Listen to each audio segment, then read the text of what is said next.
Program pemerintah berupa bantuan sosial atau bansos merupakan bagian dari usaha guna mensejahterakan masyarakat. Selain itu, diberikannya bansos tersebut untuk memenuhi dan menjamin kebutuhan dasar serta meningkatkan taraf hidup penerimanya.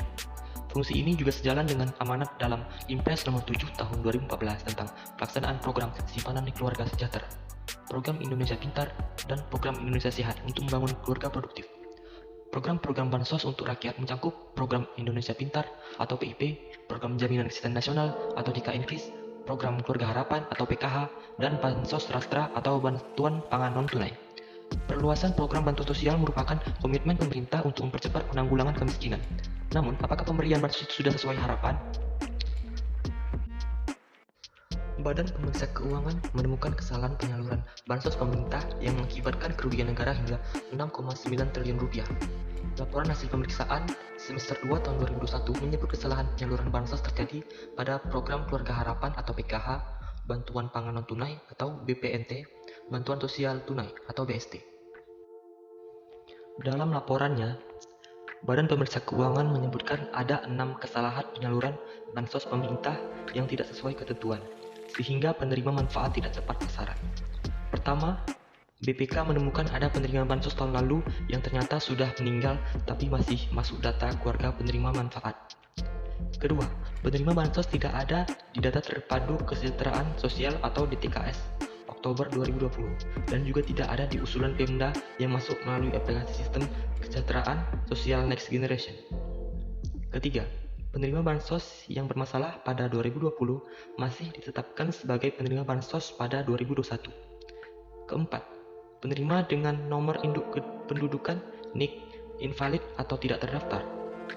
Kelima, penerima sudah dinonaktifkan tapi masih diberikan.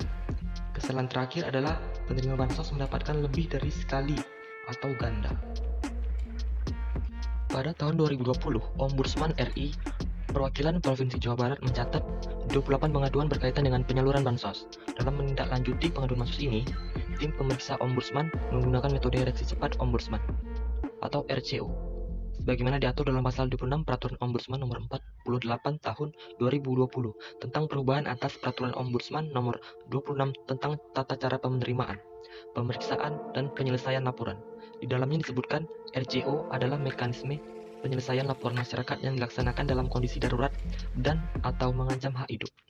Aduan yang masuk itu sebagian besar terkait penerima bansos yang tidak sesuai kriteria. Masyarakat meminta pemerintah memperbaiki sistem distribusi sehingga bansos akan diterima oleh orang yang memang benar-benar layak menerima. Dengan kata lain, bansos yang disalurkan pemerintah itu tepat sasaran.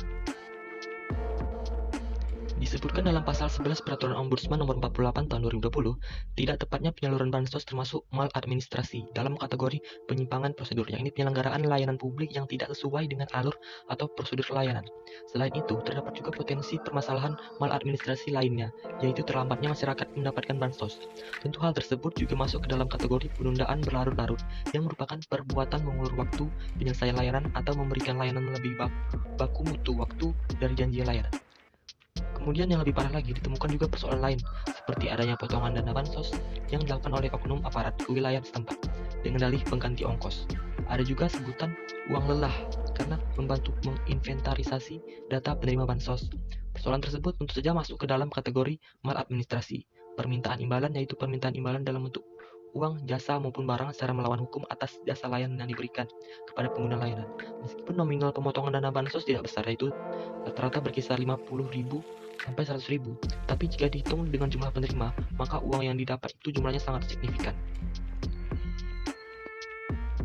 Potensi kerugian negara disebutkan mencapai 6,93 triliun rupiah.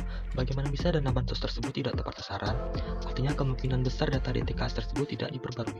Pertanyaan lainnya, bagaimana selama ini prosedur monitoring, evaluasi, dan pembaruan dari data DTKS tersebut? Tentu seharusnya Kementerian Sosial dapat mengevaluasi ini sampai pada tingkat kewilayahan, karena di wilayahlah data ini berproses. Selain itu, perlu adanya penyempurnaan juga terkait dengan prosedur penyaluran dan proses validitas penerima bansos. Namun, pada Dinas Sosial Pemberdayaan Masyarakat Kota Dumai telah menggelar peluncuran dan sosialisasi aplikasi Sistem Informasi Pendataan Kesejahteraan Masyarakat Kota Dumai, atau disingkat dengan Sitanjakmas. Aplikasi ini diluncurkan untuk memudahkan pendaftaran, verifikasi, dan validasi data terpadu kesejahteraan sosial atau DTK Kota Dumai. Aplikasi ini juga memudahkan pekerja pemerintah dalam penyaluran bantuan sosial di lapangan, di mana yang dulunya validasi data dilakukan secara manual dan sekarang bisa secara online.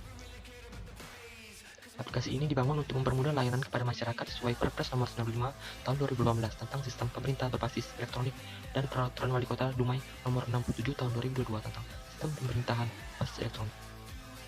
Diharapkan dengan adanya aplikasi ini, penerima bansos bisa tepat sasaran.